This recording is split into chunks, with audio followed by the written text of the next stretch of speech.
Coming up on Tech News Today, Yahoo is shopping at the bargain bin. More Store is going to sell Chromebooks. Does anybody want them? And LG is back, baby. All that and more coming up.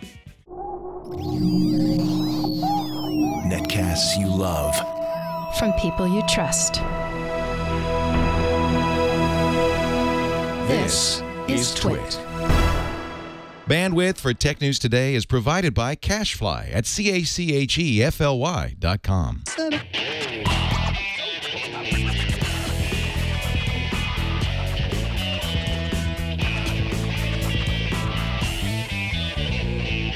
This is Tech News Today for Tuesday, June 18th, 2013. Tech News Today is brought to you by Shutterstock.com. With over 26 million high-quality stock photos, illustrations, vectors, and video clips, Shutterstock helps you take your creative projects to the next level. For 30% off your new account, go to Shutterstock.com and use offer code TNT6.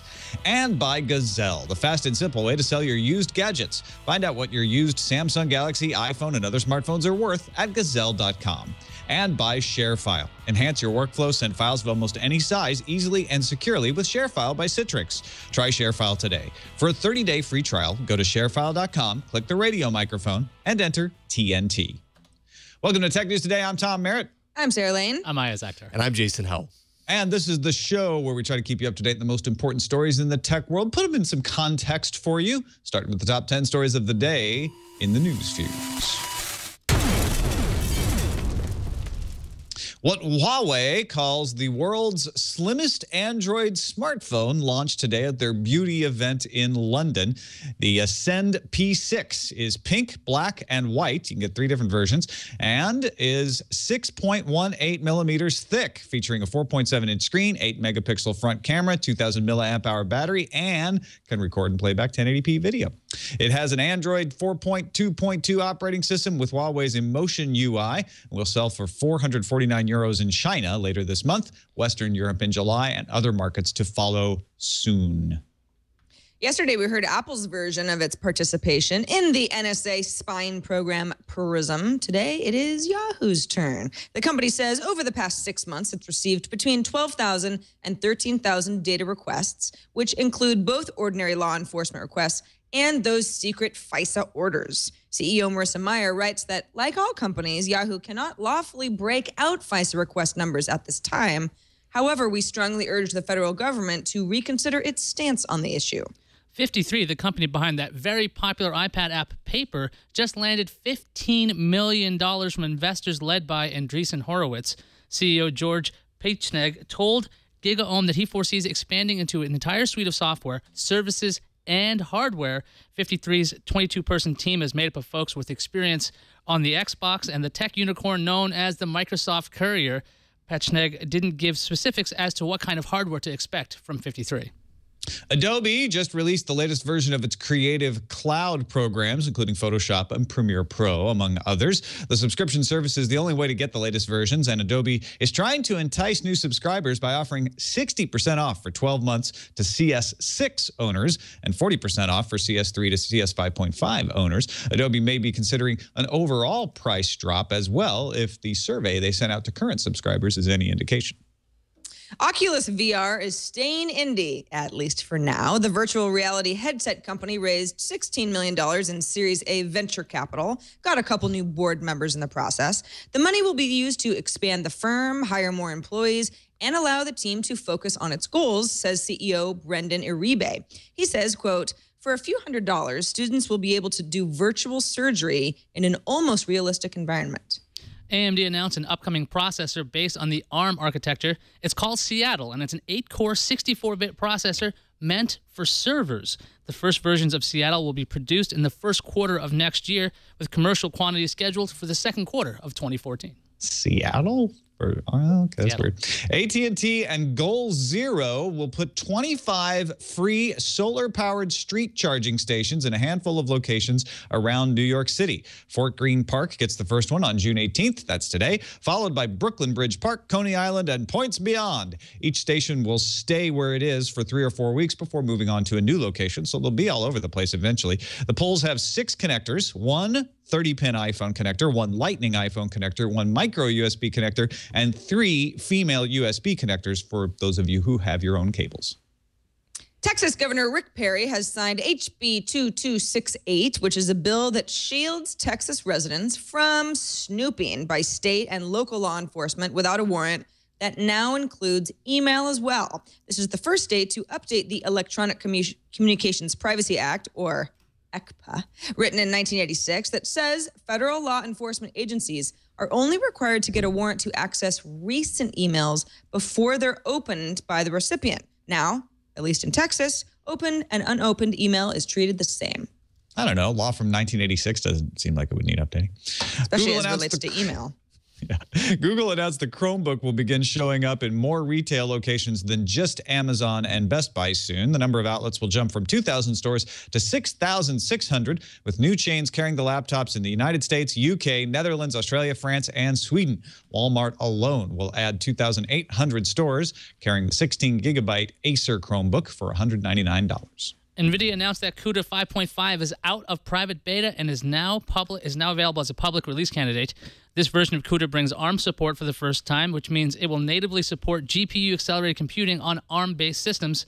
This could also help make NVIDIA a bigger player in the supercomputer arena, as now an ARM-based computer could be powered by NVIDIA processors, unlike the common pairing of x86 processors and an NVIDIA Tesla GPU. This episode of Tech News Today brought to you by Shutterstock.com. Now, you may be thinking, why would I use Shutterstock? Well, do you make brochures ever? Do you have a website you're working on? How about some sort of poster? Or maybe you're in a band. No matter what your deal is, maybe you're making a video or advertisements, 26 million high-quality stock photos and illustrations, vectors, and video clips are at your fingertips at Shutterstock.com. And they're not just a bunch of stuff. It's 26 million, but they're high quality. Many contributors to Shutterstock are professional photographers and artists, and Shutterstock reviews each image individually to make sure it's good, make sure it's quality before adding it to the library. They still add 10,000 images every day. These guys are busy. So you're always going to find something new. And they have flexible pricing depending on what your needs are. You can choose individual image packs. You can have a monthly subscription if you're going to be using a lot of these. You can download 25 images a day with the standard subscription. It's a great deal. And you can download any image in any size. You pay only one price, and then you get to use it legally. Sophisticated search tools. You can search things like color. You can create a lightbox and share images with other people on your project so you guys can figure out which one are the best one. In fact, why don't you just do that right now? You don't have to give them a credit card or anything to set up a lightbox. Go search around on Shutterstock, try out that search engine, make a lightbox, share some stuff with your collaborators. Then when you decide to purchase, use offer code TNT6 and new accounts receive, get this, 30% off any package. So don't forget that code TNT6. That's Shutterstock.com for 30% off new accounts.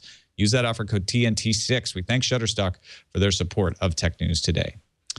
All right, we were supposed to have Mr. Terpster joining us today to discuss the stories of the day, Mark Turpin, but he got stuck on a train. So I blame the coalition government of the United Kingdom and their management of the rail system for Terpster not being with us today. But whether you blame the Lib Dems and the conservatives or not, he's going to be with us tomorrow. So how's that? You'll get your Terpster. Just hold on, okay? Yay! Let's start off by talking about Yahoo. Still out there shopping. They're starting to shop the bargain bin, though. Yeah, All Things D is reporting that Yahoo is looking to buy a this video app company called Quickie for about the price of $50 million. Now, the Quickie app is iOS only right now. It lets users turn photos, music, and videos into a short edited video automatically. It's pretty neat. I was testing it out this morning. All Things D says the negotiations are in advanced stages already, and one of Quickie's co-founders is Louis Munier, who was the founder of AltaVista. And if you're old enough, like me, you might remember that AltaVista was an amazing search engine that used to do amazing things until Google showed up. There's also an update to the Zobnews story. Looks like Yahoo is offering $30 to $40 million to pick up that company still. There were talks of that acquisition a while ago. Guys, what do we make of this whole idea that Yahoo's potentially on this big acquisition spree? I like that email from yesterday about the operating system, although I'm not sure I believe it yet. I guess an iOS app that lets you turn photos, music, and vids is part of that. I really don't know. I'm curious to try and figure out what Marissa Mayer is doing here. But my instinct is that finding good properties and good people, even if they haven't succeeded on their own, does fit into some general vision. I just don't think we've I don't think she has communicated to us what that vision is. Yeah, she certainly hasn't. I mean, I think Quickie is a neat company. I mean, it's been around for some time, although has sort of been in the background, not getting a lot of press, at least for the last year. I've played around with the web version, and I indeed thought it was kind of interesting. It's, it kind of pulls from Wikipedia information and stuff that's available online to put it into context, whether it's a person, place, or a thing. So in that sense, I could see this being a very interesting part of some sort of next-gen Yahoo search, kind of a multimedia type of a thing. I don't know. Does Marissa Meyer see the future of Yahoo search being something very different than what it is now? This is an interesting company to have under their belt, though. Yeah, some folks are thinking this is going to be another acqui-hire kind of deal because of Louis Munier. He was at Alta Vista. He was at eBay, Google. He was at that search engine Cool, which is spelled C-U-I-L, for a while, but he left that company.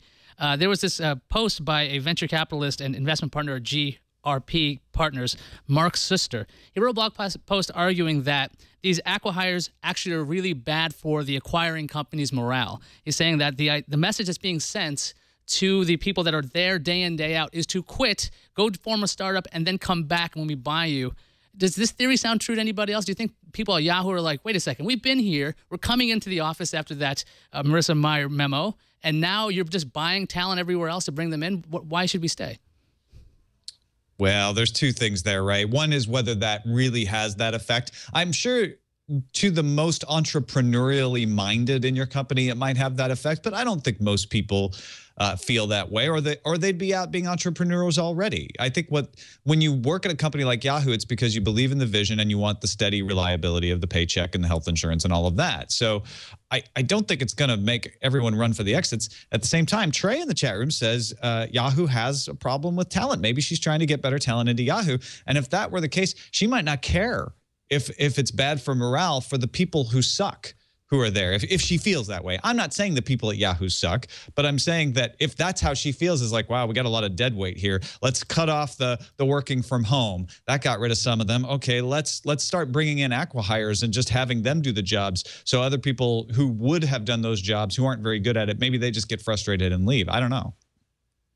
Well, or you are a little bit more proactive and you have another round of layoffs once you have people that are better at doing the right stuff, doing those jobs. I mean, I don't think you have to be terribly passive aggressive when it comes to throwing around something in the range of $50 million for either technology that Yahoo wants or just the people who are capable of the technology that Yahoo wants. They wouldn't do it unless they thought it made Yahoo a stronger company. And yeah, the whole, Marissa Meyer, let's buy up all the little companies spree is all very interesting to watch, but we still haven't seen the company turned around. So all of these moves are obviously highly strategic. Yeah, I don't think this is just about talent acquisition. This is about the technologies underneath this. It just so happens that the people that were in charge of these companies were very talented as well. So you want to get the technology that's really good. I think that Quickie could be a really cool application under the Yahoo brand. If you merge that in with Flickr, or you have some kind of synergy with Tumblr, I think you could do something really cool with this.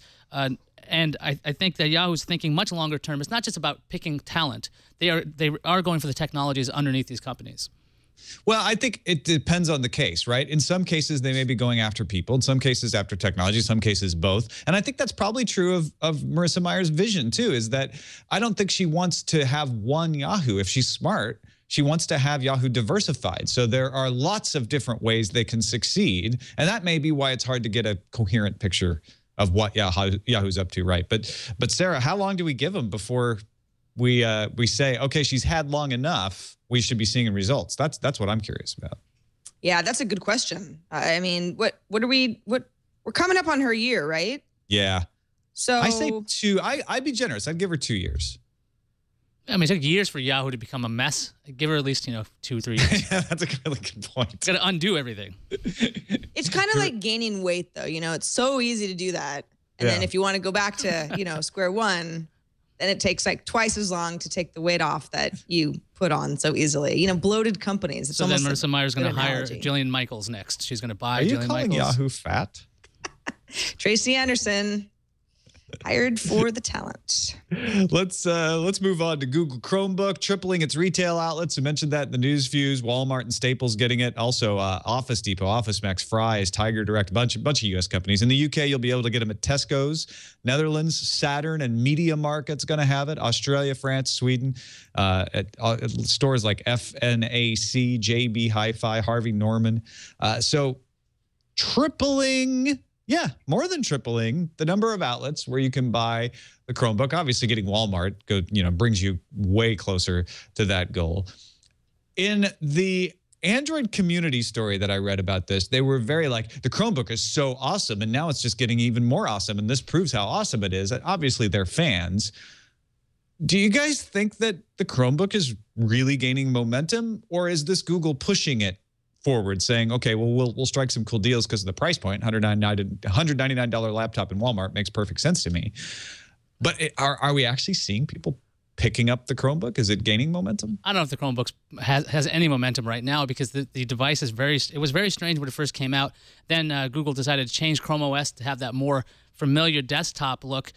This is definitely Google pushing this device out there. When it's available at Walmart and you're seeing a laptop for $199, and it can do pretty much anything you want, because I don't think a lot of people know what to do with the computer when it's offline at this point. So the fact that this is effectively a web browsing machine, that's something that people are very used to. And I think these major markets are going to make Chromebooks very popular as maybe not the first computer you have, but like the second or third, because they're not a tablet, but this laptop form factor, and it's really cheap. I think that people are going to like the way this thing is built. I guess at the tablet price point, it makes the most sense, right? I guess that's what it is, because I don't really know. And maybe it's just because I hang out with more pro users of laptops, but I don't really know anybody who has a Chromebook that's like, oh, this thing is great. Here are the reasons that I like Jeff Jarvis. Well, okay. Does he have a Pixel? Is that what we're talking about? Yeah, I got one of those at I.O., and I expected to never use it, and I use it all the time. It's weird. It's replaced my tablet use. This, though, really does feel like when you're taking the $200 Chromebooks and putting them into stores like Walmart and everything, it really does feel like Google is trying to find an audience for it, because right now that's kind of been its big challenge the last 2 or 3 years. Is it's an interesting concept, but no one understands why they need to spend $200 or $300 on a laptop when A, they've already got one, and B, all it does is browse the web. You put it in stores like Walmart or Staples, and it becomes more of a price comparison to other laptops. It looks like a laptop, and it does most of the things that most people are going to want to do in a browser. Then it kind of finds its market a little bit more. Having said that, I love my Chromebook, but would I have paid $1,600 for a Pixel? No, out of my own pocket? No, I probably wouldn't. But it's fantastic.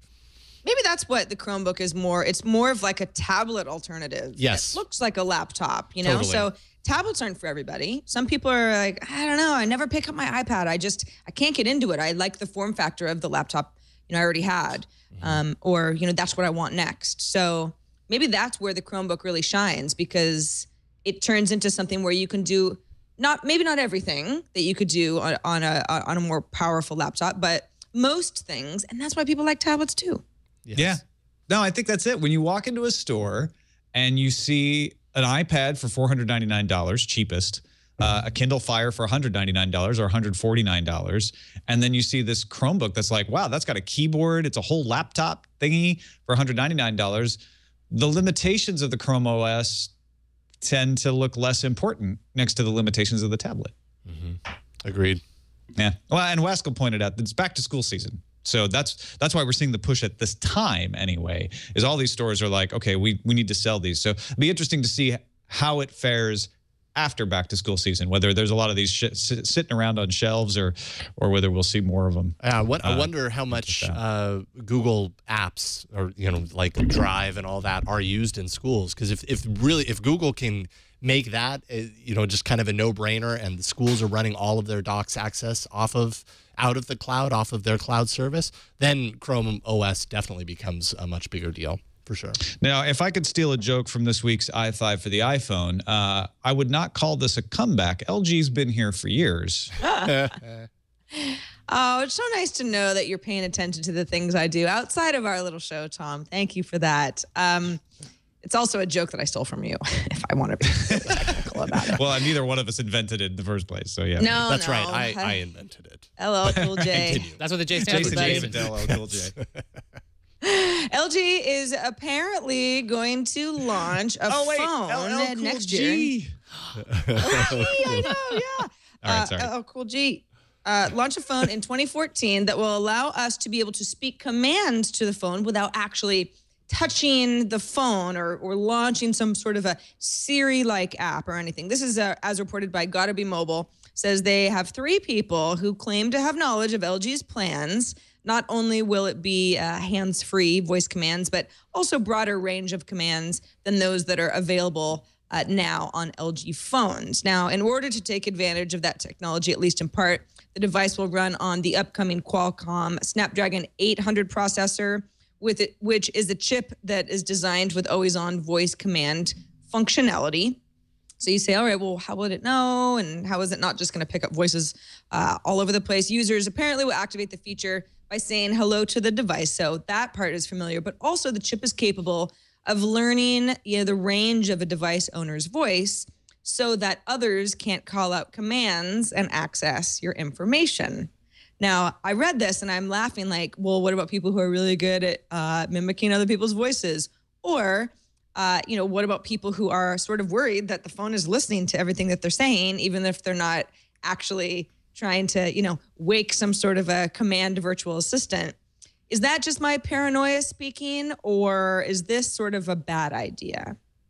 You're definitely paranoid. Absolutely paranoid. Why wouldn't you trust your phone? Because no phone data is being transmitted anywhere. I mean, we haven't been reading about stories about this for the past couple of weeks. So, yeah, you're just absolutely paranoid, and there's nothing to worry about. Nothing could possibly go wrong with this. Okay, yeah, my voice Glass. is much better indicator of me personally than say, oh, I don't know, a thumbprint, right? Well, I don't know. Actually, voice print is probably better at being identified and being unique than we think. Yeah. I doubt that, I'm going to date myself when I say Rich Little, but some other more current impersonator could actually unlock this LG phone, is my guess. Jason, can somebody come up to a Google Glass and just go, okay, Glass? If it's not the owner? Not just right away. Like, basically, Glass has to be awake in order to hear that. If Glass is awake, so let's say you've got your head tilt on, you look up and it turns on, yes, someone near you could say, okay, Glass, take a picture or whatever, and it would work. But you'd have to know. You'd have to know as the other person that it is awake and ready to receive that command. But we heard about this when people were trying to watch the Xbox announcement from E3 on their Xbox, and their Connect started kicking in when someone said, Xbox, change the channel, Xbox, turn off. In fact, probably someone who's watching this show on the Xbox right now really hates us. The other thing about this technology on a phone, it doesn't seem to make a lot of sense, because if you're going to pick up the phone anyway, you might as well just have a dedicated button. Why does it have to be listening to you all the time? Compare that to an Xbox, which is located across the room and everything, and it's always in your living room. That makes a little bit more sense to me why you'd want something listening, because you're seated on a couch, you're far away from the machine. This is your phone. It's usually in your hand or your pocket. Why does it need to constantly listen to you? Yeah, it's like 90% of the time it's away, and you don't need that, so it's just depleting your battery I guess as well. one of the obvious options is if it's out of reach. If I'm in my car and I'm like, ooh, I gotta look up something really quick. I don't want to lean over to the passenger seat and rummage through my bag to find my phone and and press a button in order to have access to the internet. I don't know. I mean, I think that the technology is pretty cool. I think it's cool that Qualcomm is making a chip that is going to allow, hopefully it's going to work well, allow a device to say, oh, no, I know your voice. You are the owner, so I listen to you. I think that's cool, and it's probably, we're going to see that in a variety of devices, and it'll continue to get better. It's just sort of a strange thing, at least at this point, just because we've never had anything like that before. So I kind of go like, all right, well, phone's listening to you no matter what you say all the time. I'm with you. I think, it's wise to be skeptical of whether this stuff's really going to work, but I don't think it's impossible. I believe that it can be made to work. And if it works the way they're describing, that seems like the ideal situation. It only works with my voice.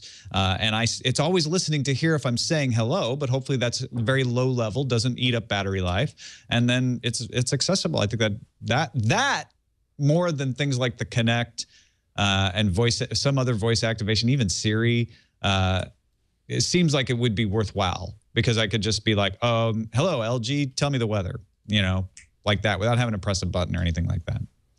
All right, let's take a quick break and thank our sponsor for today's show, Gazelle. If you want to save up some money for whatever new cool phones are coming out, maybe you want to get rid of your old phone, and Gazelle's the place to do that hassle-free. I do this all the time. I sell my old stuff on Gazelle because it's easy, and I get cash, and I get it quick.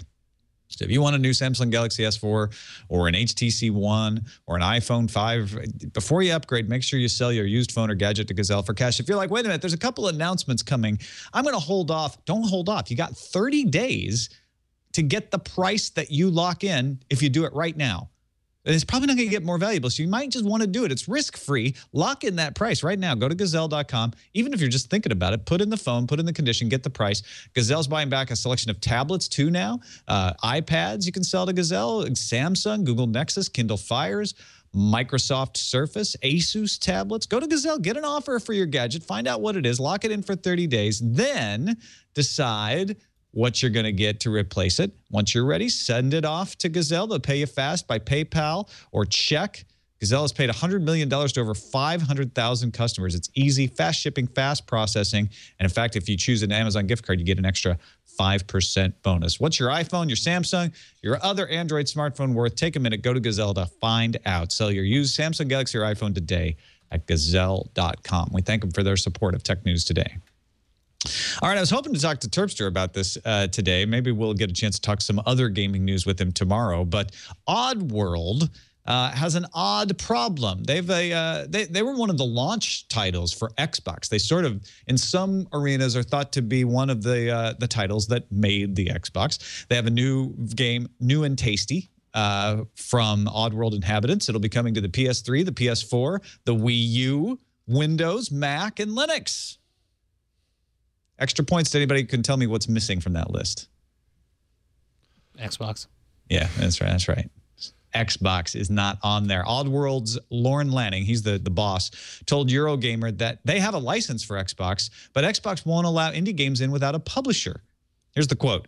Why do we need a publisher when we self-finance our games? We build our own IP. We manage our own IP. We've turned nearly 2 million units online as indie publishers, sold, not free downloads.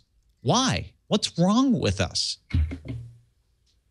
What is Microsoft thinking? Why are they requiring a publisher? Is it because they don't care about indie games? Is a strong indie gaming community not an advantage for Sony? The Xbox One is not about gaming. From what Microsoft was showing you, it's basically the everything box. It's supposed to be able to switch through apps and go through your television channels if you have the HDMI setup done right. It seems to be much more about entertainment, not necessarily reaching gamers anymore. Their policies when it comes to the way they handle used games seems to be a little bit different than it used to be.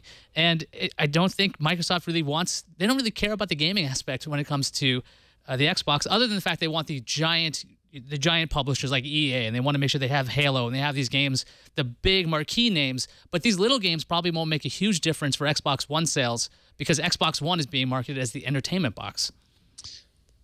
Well, and it's not like the Microsoft doesn't care about indie games. They're just saying you need to partner with the publishers. It just makes it easier for Microsoft to curate that. But why? But does it? I mean, isn't Microsoft missing out on a huge opportunity by not saying, "Hey, there's, there are a lot of indie games out there. There's a market for it. We could certainly help bring awareness to these games." It seems like a huge section of missed opportunity for Microsoft. I feel like what's happening is we are seeing a true definition here. And the reason Sony won E3 is because E3, for good or ill, is paid attention to largely by the hardcore gamer. And Sony is saying, we are for the gamer still. And Microsoft is saying, you know what, we're edging a little more towards Nintendo territory. We're going to be, like Aya said, the everything box. So we're going to have great games. We're not giving up on games. We're going to have the best games in the world.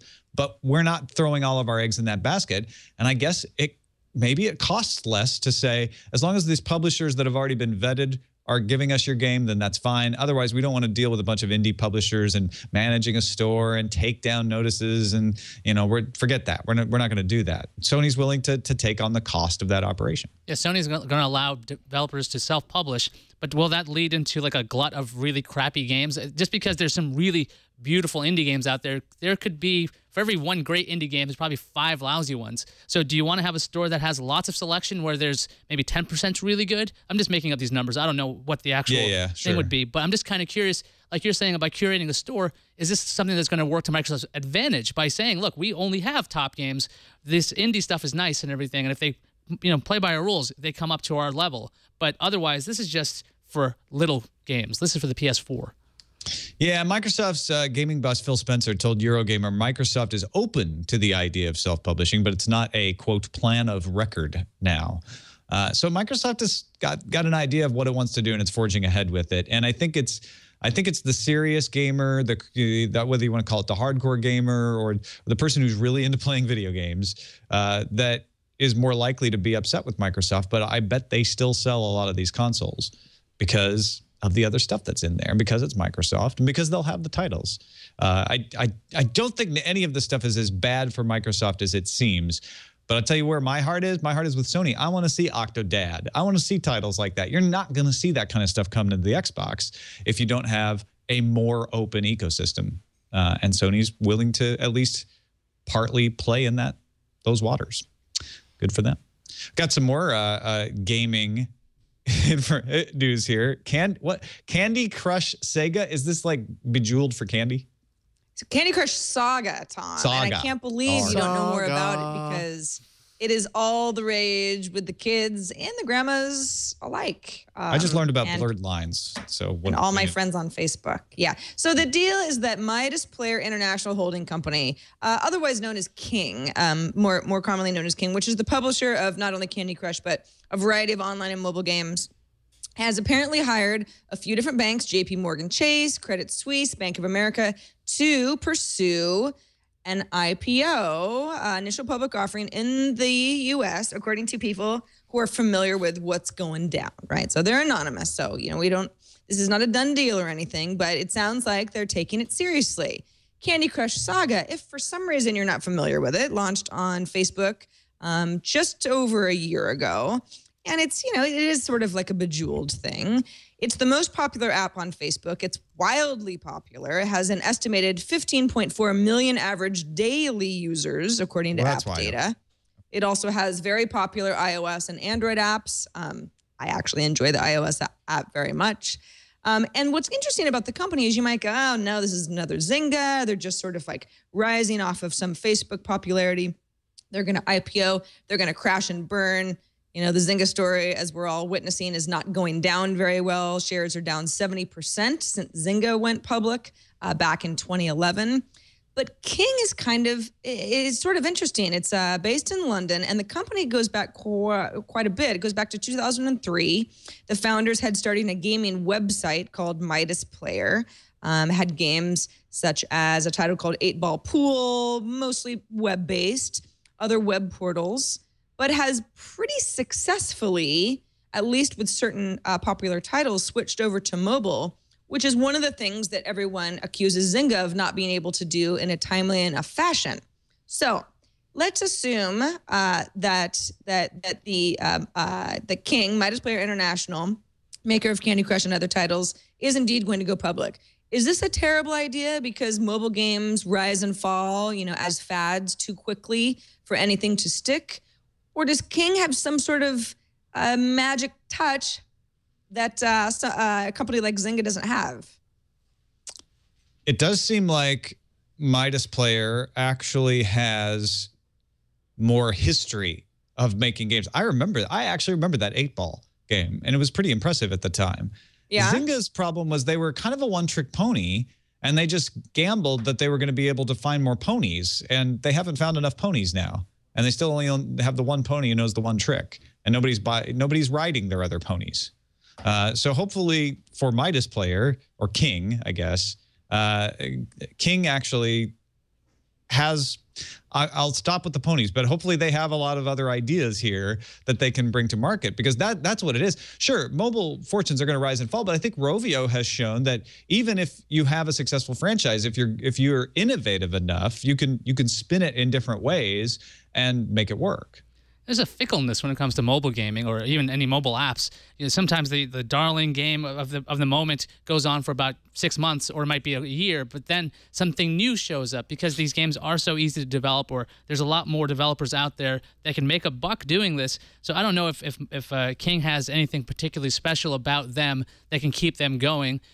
I'm sure they think they do. It's their business, it's their livelihood. So hopefully they do have some kind of experience different than Zynga, because Zynga had some management messes that are still continuing, and we've heard some nightmare stories about Zynga. I don't think I've ever heard anything negative about King. I probably haven't heard about this game, so that could just be I wasn't paying attention. Then again, I mean, a lot of these, some of these strategies aren't really for longevity of companies, right? I mean, right now, Candy Crush is truly killing it, crushing it, you could say. I mean, the numbers are massive. Is this the point to strike, even if the company would be a former shell of itself in another 2 years? I'm not saying that that's what they're doing, but I mean, that's also something to consider. All right. Speaking of Facebook and using Facebook, that's probably why I don't know about Candy Crush, is I just don't use Facebook enough. So Facebook's Mark Zuckerberg is trying to fix that by moving Facebook even farther out. So even I can't ignore it anymore. Of course, we've got the mystery announcement, probably Instagram coming up June 20th, Instagram doing video. But Facebook's Mark Zuckerberg meeting with Samsung as well, I.S.? Yeah, so Mark Zuckerberg visited South Korea, and he talked with the president of Samsung, Shin Jong-kyun, and they discussed potential partnerships about getting more advertising sales on mobile devices for Facebook. This is according to the head of Samsung's handset division. So this isn't a rumor. This is Samsung telling Bloomberg that there was a meeting. Now, they also discussed the state of the IT industry. Now, Facebook doesn't have any official comments about this trip. And we showed the study a while ago from eMarketer saying that Facebook mobile advertising was $470 million in 2012, expected to make $2 billion in 2013. Google obviously is killing it with $4.6 billion in mobile advertising revenue in 2012. Do you guys think there's actually something up with Samsung and Facebook? Are we going to see a phone? Are we going to see Facebook Home land on a Galaxy S5 or something? Yeah, I mean, I don't think Facebook is done with this whole Facebook Home thing. I mean, the first iteration of it was a bit of a thud, but then again, Samsung is the darling of, handsets. And I think something between the leader in certainly the Android world and Facebook, which is a social leader and has really put a lot of emphasis on the Android platform over the last year or so, would seem a lot stronger, less of like a, hey, we're experimenting, see what sticks. And this is a long-term strategy with two very powerful companies. Yeah, I see Samsung out there trying to come up with their own face, whether it's an Android interface or it's Tizen or some other way of saying this is a Samsung phone to differentiate. And I see Mark Zuckerberg going, hey, you know what we do? We do Facebook Home. That's kind of like having your own face. We should get together. And I'm sure that's what they talked about. Whether it will result in anything, I don't know, because what Facebook wants is it to be Facebook branded, and what Samsung wants is it to be Samsung branded. So I'm not sure what you would end up there interface-wise, but you might still end up with some kind of integration with Facebook where Samsung says, well, we've got our amazing Samsung phone interface, and it's integrated all to get out with Facebook, and it becomes de facto a Facebook phone, even if it isn't wholly branded like Facebook Home is. Yeah, yesterday I was just kidding around when I was thinking about June 20th. Both Facebook and Samsung are having events. I saw this story pop up. I'm like, are they really? Maybe they are doing something together. It might be maybe something as simple as a new Facebook Home on one of the Samsung phones. It's not like it would take Samsung a ton of effort to make Home the default launcher on their device and add in maybe some S integration with its pens and its memos and its S voice stuff. I think there's probably something going on, because I think when it came to Zuckerberg's experience with HTC, trying to have this kind of flop of a device, they want Home on everything. If they can be on your device, on a Samsung device, and with Samsung's marketing power, and collect all of this data to get this mobile advertising revenue, that's going to be huge for them. And Samsung is the major player when it comes to phones that are Android based. Well, what does Samsung get out of that? Probably a cut of the revenue of the advertising revenue. Yeah, I don't know if they're hurting for cash, though. What they want is control. That seems to be that's why I'm not certain that Samsung just goes and puts Facebook Home on their phone. It seems like to me that Samsung tries anything and everything, right? They've got a Windows phone device. They've got Tizen. They've got Android. And I don't think Samsung really cares about doing the software. They're just trying to have a means to an end. They just want to sell as many phones as humanly possible. I don't think they even, like, the fact that they make decent software is probably just this byproduct of trying to get these phones out. But I think Samsung just tries everything because it might work. I get the feeling, and you're right about Samsung trying a lot of things, so they might just do it to see what happens. But I get the feeling Samsung doesn't like Google being in charge of Android. They would prefer to own their own operating system, a la Apple. So I just don't see this as being a long-term fix for Samsung. But they might try it anyway. You're right. Just to see what happens, just to collect the data. I wonder if they could merge some of their technologies when it comes to maybe forging their own fork of Android. Because Samsung does have TouchWiz, and they do have a lot of experience with that. There was this rumors of Facebook doing phones for a long time. So maybe what they're doing is working on a partnership to build a completely separate operating system. Because this Facebook phone, this concept has been floating around for years. There's just nobody's actually executed a 100% Facebook phone. Maybe it would be Samsung. It's the S Book. The Face S. Faces books. Or maybe they were just meeting to be like, you planned your event on the 20th, we planned our event on the 20th. We could have shared space. Calendars. Let's take a quick break. Thank our other sponsor for today's show, ShareFile by Citrix. In business, we are constantly collaborating with coworkers and clients. It's great. You're sharing files, your contacts, your spreadsheets, your presentations. You're making things happen. You're all more efficient and productive. You're risking something there. You want to make sure those files are safe. You want to make sure they're secure. You want to make sure they're under your control. That's why we recommend ShareFile by Citrix, the easy-to-use business solution that lets you still do all that productive stuff like exchanging files and collaborating, but you do it quickly and you do it securely. I use it right now. I use it for contracts. If somebody needs to review a contract and I don't want anyone else to see it except the lawyer, I send it by ShareFile or tax stuff. I've done that in the past. I love the fact that you can send files of almost any size on ShareFile, no bounce backs, and you don't have to teach the person on the other end. If they click it, they open the file. It's dead simple. You also get to control who has access to files, levels of permission. Maybe you just want them to see it, not edit it. It syncs automatically, so you and your team will have the most updated materials, and you can access ShareFile from anywhere, your laptop, your tablet, your smartphone. Get your work done on the go. I want you to try ShareFile with our special offer. Sign up today, receive a 30-day free trial, no obligation. Go to sharefile.com, click on the microphone at the top of the homepage, and enter TNT. Remember, visit sharefile.com, type in TNT. Big thanks to Citrix and ShareFile for their support of Tech News Today. Show them your support. Let's see what's on the calendar, Sarah. The GigaOM Structure event is happening starting tomorrow, June 19th, runs through the 20th. Structure event is focusing on business, IT, architecture, infrastructure, the future of cloud, all that good stuff. On Thursday, Elon Musk says Tesla will live demo battery swapping technology. So if you've got a battery in your Tesla, they're going to show you how they have figured out a way for you to swap it out for a different one. And Samsung Galaxy Note 8 is coming to AT&T on June 21st for $399 or $199 with a phone. If you get both together. Get them together. Let's see what's incoming. Incoming message. We got a voicemail from Renard who says, here's what I think's going on with Best Buy and their new little mini store approach. Hey, this is Renard in Chicago. When you all were talking about the Windows section versus the Samsung section and the Apple section inside Best Buy stores, it's a model that consumers already know. That's what they deal with inside of Nordstrom's, Marshall Field's, Macy's, inside of the clothing section. You will have your Ralph Lauren section, your Perry Ellis section, your True Religion section.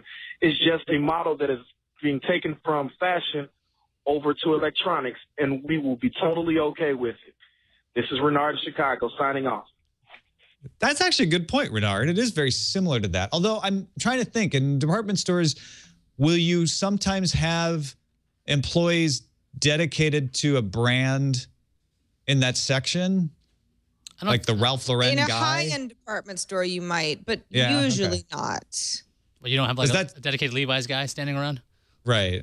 No. I don't think so. I mean, if you go to Saks, you might have somebody who's like, you know, in Bloomingdale's, right? You've got the Louis Vuitton bag person.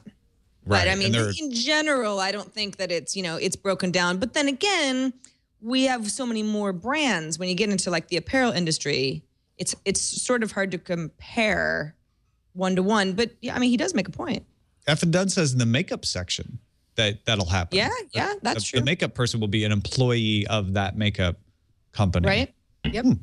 And some people are saying Nordstrom does it sometimes, Macy's does. That's a great point, Renard. Thanks for the voicemail. We appreciate it. We got a message from Dwayne. It says, just listening to the podcast today, there are many reasons that Skype messages are a great idea, but here is mine. Imagine being in the military like I am and being deployed for half the year like I am. Think about needing to get a message to the wife and kids. Which do you think they'd prefer, a voice message or to catch a glimpse of that husband or wife who's been out of their life for some time? It's just as great as on the opposite side. Imagine receiving a Skype message from your teenager showing you that awesome report card and saying to you, love you, Dad. You can't beat that except for stepping off that plane and seeing your family, charging to plow you down. Anyway, I love the show, guys. Well, it's a really good point, Dwayne, explaining the other usages for Skype video messages, because we were all like, why would we use this? That's why people would use Skype video messages. Thanks, Dwayne. Got another email from Liz in reference to the Office mobile app that's really just for Office 360 subscribers. Liz says, I think the best way that people can understand and accept this Office 360 app for iPhone is just to compare it to the HBO Go app. If you already pay for the service, you can use and access the services on your mobile devices by logging into the paid subscription or service. That's all. Well, yeah, I mean, I think we understand that that's how you use it. It's just disappointing that that's the only way to use it, which is the same gripe I have with HBO Go. I think it's and it's totally like HBO Go. Whereas if you're an HBO subscriber already and your cable company allows you to use HBO Go on the device you want to, you have no complaints. Maybe you have complaints about the interface and the way it works, but you're like, oh, this is a great system. That's how I feel about the Office 360. I am an Office 360 subscriber, so I'm looking at the iPhone things like, I just want this on the tablet. Right. And I know I can use it in the web, and we figured that out.